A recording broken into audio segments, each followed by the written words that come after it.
Welcome back to tempting bowls, India's tasty and healthy recipes. నేను మీ సిరి Santosh. Tempting bowls లో ఈరోజు ఒక మంచి ట్రెడిషనల్ రెసిపీతో మీ ముందుకు వచ్చేసాను. అదే హోటల్ స్టైల్ వడా రెసిపీ.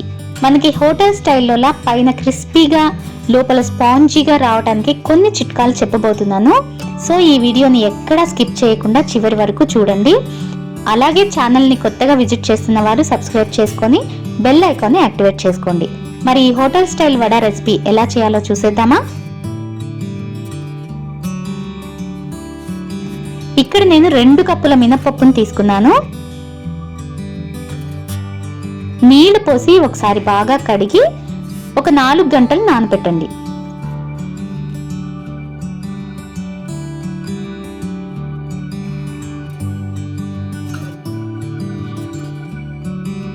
నాలుగు గంటల తర్వాత మళ్ళీ ఒక 2 సార్లు బాగా కడిగి మెత్తగా రుబ్బుకోండి. గ్రైండర్ ఉన్న వాళ్ళు గ్రైండర్లో వేసుకోండి, గ్రైండర్ లేని వాళ్ళు మిక్సీలోనే వేసుకోండి. ఇందులో ఒక అరకప్పు నీళ్లు వేస్తున్నాను. అయితే మిక్సీలో వేసిన పప్పు కంటే గ్రైండర్లో వేసిన పప్పుకి క్వాంటిటీ ఎక్కువ వస్తుంది, అంతే తేడా. నేను ఇక్కడ గ్రైండరే వేస్తున్నాను. ఎందులో రుబ్బినా మనకి కన్సిస్టెన్సీ మెయిన్ ఇంపార్టెంట్. పప్పు ఇలా కొద్దిగా నలిగిన తర్వాత 1.5 టీ స్పూన్ సాల్ట్ వేస్తున్నాను. పప్పుని మరీ గట్టిగా కాకుండా ఇలా ఈ కన్సిస్టెన్సీలో మెత్తగా రుబ్బుకోండి. ఇలా మెత్తగా నలిగిన తర్వాత ఒక మిక్సింగ్ బౌల్లోకి తీసి పక్కన పెట్టుకోండి. ఈ గారెలకి మెయిన్ ఇంపార్టెంట్ పిండి కన్సిస్టెన్సీ. ఈ ముద్ద కన్సిస్టెన్సీ కరెక్ట్గా ఉంటే వంట సోడా వేయకుండానే మీకు గారెలు హోటల్ స్టైల్లోలా స్పాంజీగా వస్తాయి. ఇక్కడ నేను కూడా వంట సోడా వేయలేదు, బట్ పిండిని మాత్రం ఇడ్లీ పిండి కంటే కొంచెం గట్టిగా రుబ్బాను. అదే మీరు పిండి గట్టిగా రుబ్బినట్లయితే మాత్రం కంపల్సరీ వంట సోడా యాడ్ చేయండి, లేదంటే గారెలు గట్టిగా వస్తాయి. ఇందులో ఒక పెద్ద సైజు ఉల్లిపాయ తరుగు, 1 టీ స్పూన్ మిరియాలు, 2 టీ స్పూన్ల అల్లం తరుగు, 1 టీ స్పూన్ పచ్చిమిర్చి తరుగు, 2 రెమ్మల కరివేపాకు సన్నని తరుగు వేసి ఒక 5 నిమిషాలు బాగా కలపండి. పిండిని మీరు ఎంత బాగా బీట్ చేస్తే గారెలు అంత స్పాంజీగా ఉంటాయి. సో పిండి కన్సిస్టెన్సీని మాత్రం గట్టిగా కాకుండా వీడియోలో చూపించినట్టు ఇలా కొంచెం సాఫ్ట్గా గ్రైండ్ చేసుకోండి. సో దట్ మీకు వంట సోడా యాడ్ చేయాల్సిన అవసరం కూడా పడదు.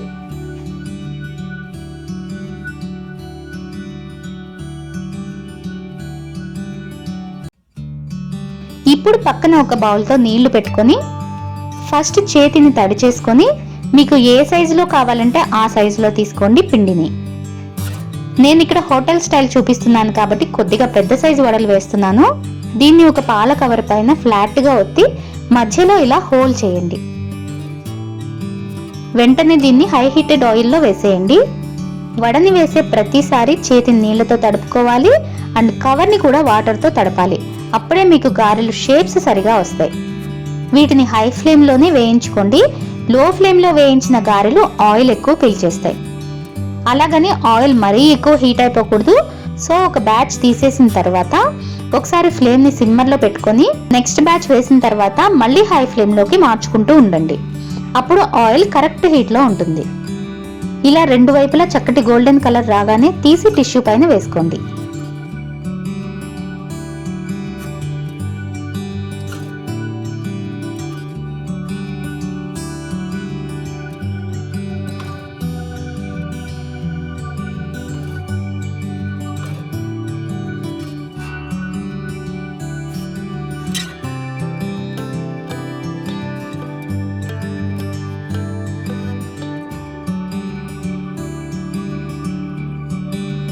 చూసారా ఎంత స్పాంజీగా ఉన్నాయో? చూస్తేనే తెలుస్తుంది కదా మీకు. మరి మీరు కూడా ఇదే స్టైల్లో చేసి పెట్టండి, ఇంకా హోటల్కి వెళ్ళాల్సిన అవసరమే పడదు, అవునా? మరి ఈ హోటల్ స్టైల్ వడా రెసిపీ మీకు నచ్చినట్లయితే లైక్ చేయండి అండ్ షేర్ చేయండి. ఛానల్ని కూడా సబ్స్క్రైబ్ చేసుకోండి. మా ఫేస్బుక్ అండ్ ఇన్స్టాగ్రామ్ పేజెస్ని ఫాలో అవ్వండి. మరో మంచి రెసిపీతో రేపు మార్నింగ్ మళ్ళీ కలుద్దాం. అంతవరకు ఈట్ హెల్దీ, స్టే హెల్దీ.